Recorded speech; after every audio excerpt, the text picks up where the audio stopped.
खुलुमबाय बयखौबो फिन खनसे गोदान भिडिअ बरायबाय थ' लोगोफोर बे समाव आं नोंथांमोननि गेजेराव ओरैबायदि मोनसे मिथिनो गोनां जोंनि बर' हारिनि थाखाय मोनथिनो गोनांथार इम्परटेन्ट आपडेटखौ नोंथांमोननि गेजेराव शेयार खालामनो थाखाय दिनै बे भिडिअखौ लाबोनाय जालायबाय। आसा खालामो नोंथांमोना भिडिअखौ जोबजासिम नायलांगोन आरो जोबजासिम नायलाङोब्ला नोंथांमोना थारैनो बुजि मोनगोन आरो हमदांनो हागोन।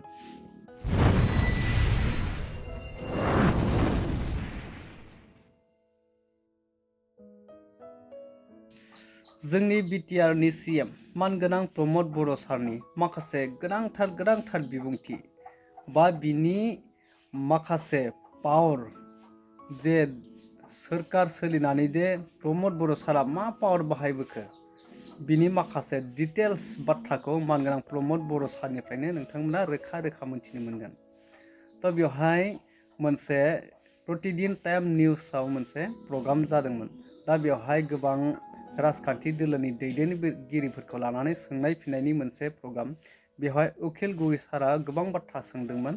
थ' बेवहाय मानगोनां प्रमद बर' सारा मा बिबुंथि होखो आरो बेयाव मेनलि बाथ्राखौ सोंदोंमोन जे बर'नि मोनसे आन्दलन खालामबोनाया बे डिभाइड 50-50 खालामबोनाय आरो मोनसे दा जोंनि बिटिआराव बुंबाय थायो माखासे जोंनि गोबांथार दैदेनगिरि सोरखाराव थानायफोरा जे गोजोन सुक्तिनि थाखाय होननानै, नाथाय बे बाथ्राखौ लानानै मानगोनां अखिल गगoi सारा सोंदोंमोन जे बर'फोरनि आन्दलन खालामनाया सुक्ति सान्ति खालामनो थाखाय नङामोन, बियो डिभाइड आसाम 50-50 सेपारेट स्टेटनि थाखायसो खालामदोंमोन होननायाव मानगोनां प्रमद बर' सारा मा फिननाय होदों आरो बिनि सायाव मा बिबुंथि होखो नोंथांमोना नैबे भिडिअखौ नाय, अब्लानो नोंथांमोना गासैबो बाथ्राखौ डिटेल्स बुजिनो मोनगोन। थ' बिदिब्ला नोंथांमोना नैबे आपडेटखौ नाय। बहुत ভালো এই কথাটো, কিন্তু চাৰিজন অসমীয়া মানুহ যদি ৰুমৰ ভিতৰত কথা পাতে বড়োৰ বিৰুদ্ধে পাতে, চাৰিজন বড়ো মানুহ যদি ৰুমৰ ভিতৰত কথা পাতে অসমীয়াৰ বিৰুদ্ধে পাতে, এই ৰিকনচিলিয়েশ্যনটো কোনে কৰিব?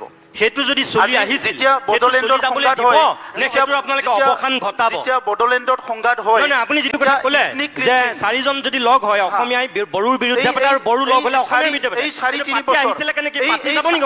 4-3 বছৰ ইউপিপিএলৰ শাসন বিজেপিৰ শাসনত বিটিচিত এইটোকে কৰিবলৈ চেষ্টা কৰি আছো এই 4 বছৰত। বহুত ধন্যবাদ তাৰ কাৰণে। নিজে হেপিনেছ মিছন এটা মই মিছন লৈছো।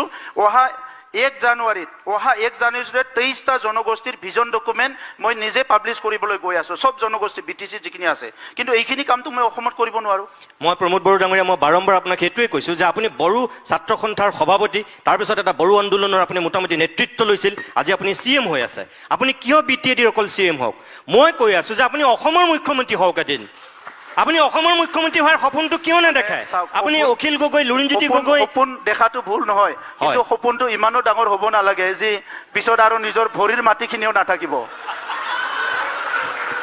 ঠিক আছে, তেতিয়াহ'লে মোৰ ক'বলগীয়া নাই। মইতো কথা ক'লো, মোৰ যে 5000 দাদা ভাইসকল মৰি গ'ল, তেখেতৰ ন্যায়টো মই নৰেন্দ্ৰ মোদীৰ এগেইনষ্টত থিয় দিলে পাম নেকি? আজি নাম্বাৰ 2 আইএম প্ৰতিষ্ঠা কৰিবৰ কাৰণে আন্দোলন কৰা নাছিলে, আন্দোলন কৰিছো আৰু মই চিভ হৈ পেলাই বিজেপিৰ লগত কম্প্ৰমাইজ কৰি চৰকাৰটো দায়িত্ব লৈ পেলাই 21টা জিআই টেকিং কৰিলো। আপুনি কেইটা কৰিলে অসমীয়াৰ জিআই টেকিং? কক আপুনি কেইটা কৰিলে?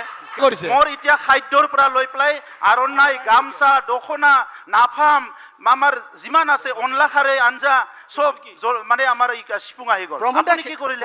প্ৰমোদা সেইটো এডমিনিষ্ট্ৰেটিভ কাম, হা, সেইবিলাক এডমিনিষ্ট্ৰেটিভ কাম। আপুনি এডমিনিষ্ট্ৰেটিভ কৰিব পৰা নাই যে, আপুনি এডমিনিষ্ট্ৰেটিভ কৰিব পৰা নাই যে, কিটা কৰিব আপুনি এডমিনিষ্ট্ৰেটিভ? যেতিয়ালৈকে এডমিনিষ্ট্ৰেটিভ কৰিব আপোনাৰ গামছা হেৰাই যাব। আজি জিআই টেকিং হ'ল কিবা কয়, যেতিয়ালৈকে আপুনি এডমিনিষ্ট্ৰেটিভ কাম কৰিব আপোনাৰ সব হেৰাই যাব, তেতিয়ালৈকে কিয় ৰখি থাকিব? এই কথা আপুনি গোটেই জীৱনটো অপিনিয়ন আৰু যুক্তি দি যাব না জাতিৰ স্বাৰ্থত কিবা এটা কৰিব, সমাজৰ স্বাৰ্থত কিবা এটা কৰিব? যে বিজেপিৰ লগত থাকি আজি যদি মই শান্তি আনিব পাৰিছো, দুটামান ইনষ্টিটিউচন বনাব পাৰিছো, কিবা কাম কৰিব পাৰিছো, তো মই গোটেই জীৱনটো চিঞৰি থাকিম না কিবা এটা কৰিম মোৰ কাৰণে? প্ৰমোদা ঠিক কথা, শান্তি অনাৰ কাৰণে আপোনালোকৰ আন্দোলন হোৱা নাছিলে, বৰং আপোনালোকৰ জাতিৰ স্বাধিকাৰ প্ৰতিষ্ঠাৰ কাৰণে পৃথক ৰাজ্যৰ পক্ষপাতি নেকি? আপুনি পৃথক ৰাজ্যৰ পক্ষপাতি নেকি? কক, এতিয়াই কক। আপুনি সেপাৰেট ষ্টেটৰ পক্ষপাতি? আজি কক, আপুনি বিচাৰে কৈ দিয়ক, দ্বিখণ্ডিত কৰিব বিচাৰে আপুনি? কৈ দিয়ক। আজি কওক একদম ওপেন চবে চাই আছে মানে মই এটোৱে সুধিম ডিভাইড আসাম কিবা 50-50 আছিলে। Divide Assam 50-50 supporter Akhil Gogoi NDP demand divide Assam 50-50 supporter Akhil Gogoi separate state আছিল যে অসম চুক্তি 85 হ'ল আজিলৈকে বহুত দফা ৰৈ থাকিল কিয় ৰৈ থাকিল কোনবাটো মাথা লুগাব লাগিছিল না চুক্তিটো ইফাল নহয় খিফাল কৰি চুক্তি ৰূপায়ণ কৰিবৰ কাৰণে তো আজি প্ৰেক্টিকেল হওক বাস্তৱ হওক আমি 30 বছৰ সংগ্ৰাম কৰি আপুনিও সংগ্ৰাম কৰিছে আমি নিজকে কিবা ইমোশন কলি হেৰাই পেৰাব নালাগে কংগ্ৰেছো ভাৰতৰে দল বিজেপিও ভাৰতৰে দল 10টা পইণ্ট মই আগতে কৈছো এতিয়া যদি মোক কবাতে 10টা কংগ্ৰেছৰ বেয়া কম 10টা বিজেপিৰ বেয়া কম 10টা বিজেপিৰ ভাল কম 10টা কংগ্ৰেছৰ বেয়া কম 10টা বিজেপিৰ বেয়া কম এইটো এনে লৰা ধেমালি নহয় নাই মোৰ সময়ও শেষ হৈছে थारैनो नोंथांमोना मानगोनां प्रमद बर' सारनि खुगानिफ्रायनो बिथाङा मा बुंखो तो मानगोनां अखिल गगৈ सारनि माखासे कुइसन खालामनायाव थांनाय गोलाव समाव बर'फोरा गोबां आन्दोलन खालामबाय सेपारेट स्टेटनि थाखाय आलादा बड'लेण्डनि थाखाय डिभाइड आसाम 50-50 नि थाखाय बे माखासे बाथ्रा सोंनायनि फिननायखौ मानगोनां प्रमद बर' सारा मा बुंखो बेवहाय नोंथांमोना रोखा मिथिबाय आरो बेयाव मेनलि फंसे बाथ्राखौ आं बुंनो नागिरदों तो बेवहाय मानगोनां अखिल गगৈ सारा जे सोंदोंमोन डिभाइड आसाम 50-50 नि सोमोन जेब्ला बर'फोरा आन्दोलन खालामबोदोंमोन बे आन्दोलन खालामनाया सेपारेट स्टेटनि थाखायसोमोन डिभाइड आसाम 50-50 नि थाखायसोमोन होननायाव अखिल गगৈ जाय एमपि बिथाङा फंसे बाथ्रा बुंदों मानगोनां अखिल गगৈ सारखौ अखिल गगैया डिभाइड आसाम 50-50 नि सासे सापर्टार नोंथांमोना बे बाथ्राखौ हमदांनो हादों जानांगौ बा हमदांनोबो हायाखै बे बाथ्रायाव नोंथांमोना मा हमनो हाखो दिलीप शइकिया बिथाङा जे अखिल गगैखौ बुंदों डिभाइड आसाम 50 नि अखिल गगैया सापर्टार होननानै तो अब्ला बे बाथ्रायाव आं बुंनो नागिरदों तो दिलीप शइकियामोन बायदिया जेब्ला आसाम 50-50 होननानै आलादा बड'लेण्डनि थाखाय सेपारेट स्टेटनि थाखाय बर'फ्रा आन्दोलन खालामबोदोंमोन बै समाव बिथांमोना हेंथा होबोदोंमोन नामा ना बिथांमोननि हेंथा होनायनि थाखायनो दिनैसिम जाबोआसै नामा बेफोरबायदि मोनसे सानथावना जायो अब्लाथ' बेफोरबायदि नङामोनब्ला दिनै दिलीप शइकियाया मानो अखिल गगैनि सायाव बेफोरबायदि बाथ्रा बुंनांगौ नोंथांमोना एसे आन्दाज खालाम तो नोंथांमोना बे आपडेटखौ लानानै मा सानखो आरो बिनि सायाव मा फोरमायनो सानो नोंथांमोना कमेन्ट खालामनानै फोरमायदो लोगोफोर उननि भिडिअ'आव लोगो मोनसिगोन टाटा बाय बाय जै बर' हारिनि